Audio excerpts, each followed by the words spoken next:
Are you struggling to communicate effectively in everyday English conversations? Whether it's ordering at a restaurant or simply having small talk with colleagues, speaking English fluently can be a challenge for many non-native speakers. But fear not, because in this video, we will be sharing with you some of everyday speaking English tips to help you become a confident and skilled communicator. Hey Dad, I need to head out to my institute now. I'll be back by 5 in the evening. Hold on, Michael. Before you go, I need to tell you something very important. All right, but I don't want to be late for my English class. I need to get better at it if I want to travel to the US and get a good job. I know, and that's exactly why I want you to wait. Your cousin John is here. John? I had no idea he was in town. Where is he? He's on his way over. He can give you some advice on how to improve your English.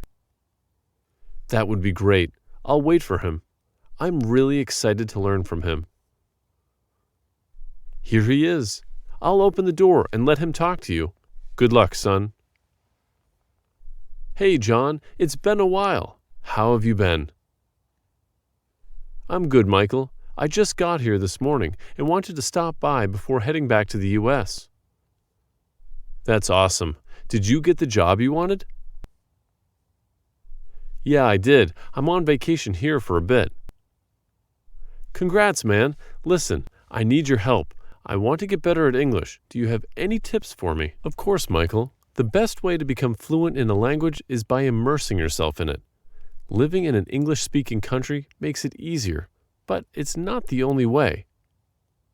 Really? I always thought I had to go to the US or UK to get better at English. No, that's a myth. With technology, you can virtually immerse yourself in another language or culture. You can practice with other students, communicate with native speakers, and even listen to people speaking English. I had no idea, but is it true that I need a large vocabulary to speak fluently? Not necessarily. While having a broad vocabulary can be helpful, it's not essential. People tend to use the same words repeatedly in conversation, even if they know a lot of words. So a vocabulary of around 1,000 words should be enough for you to communicate in English. Wow, that's great to know. I have a friend who thinks he doesn't need to learn English because he can just use an app to translate everything. Is that true? No, it's not true. While technology can be useful for translating text, it's not enough to replace human knowledge of a language. You can't get a proper conversation with an app or a machine. Learning a language is also about fun and fulfillment, which you can't get from just using an app. I see what you mean, but doesn't learning a language take a really long time? Not necessarily. Learning English doesn't have to take forever if you're dedicated to it. There's no such thing as a hard language if you truly want to learn it. You can reach your goals at your own pace with dedication and consistency.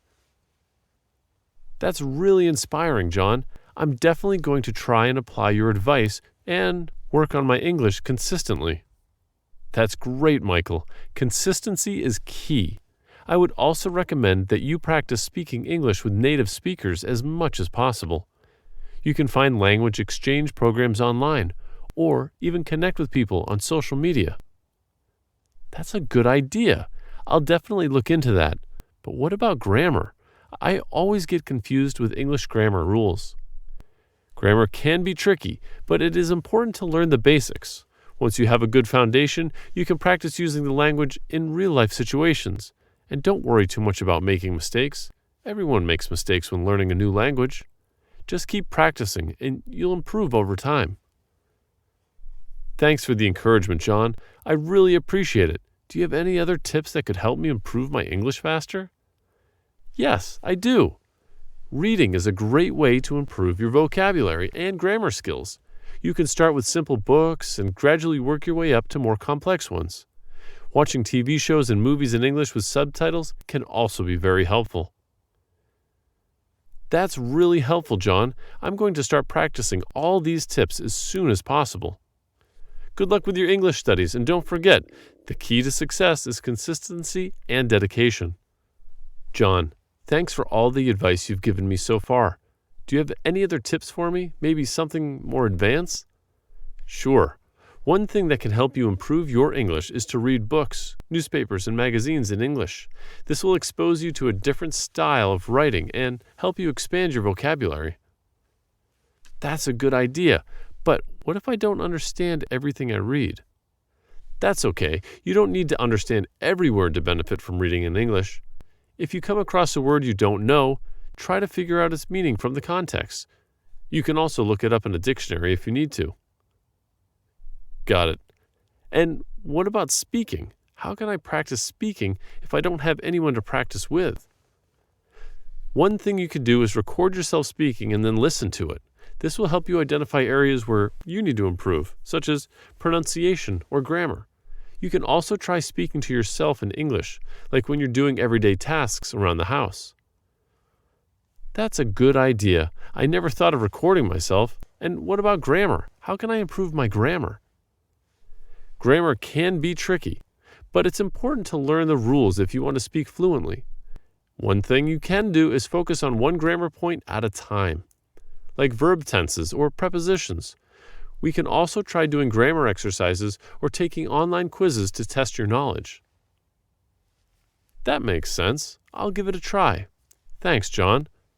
No problem, Michael. Just remember that learning a language takes time and effort, but the rewards are worth it. Thanks, John. You're giving me so many great tips to improve my English. I feel more confident already. You're welcome, Michael. I'm happy to help. Just remember that patience is key.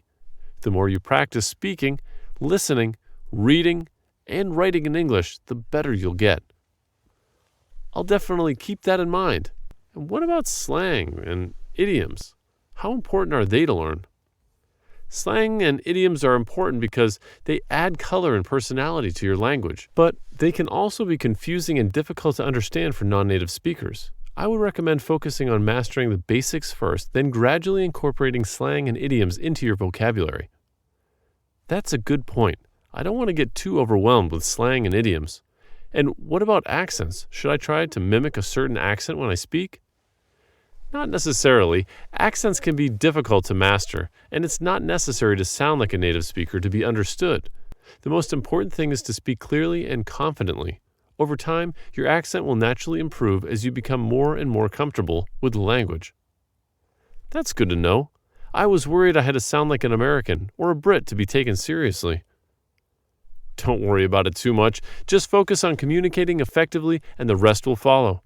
And remember, English is a global language. There are many different accents and dialects, so don't be afraid to embrace your own unique way of speaking. Thanks again, John. I feel much more prepared to improve my English now. I hope you enjoyed this conversation. If you'd like to enhance your English skills, kindly consider subscribing to our channel and sharing this video with your friend.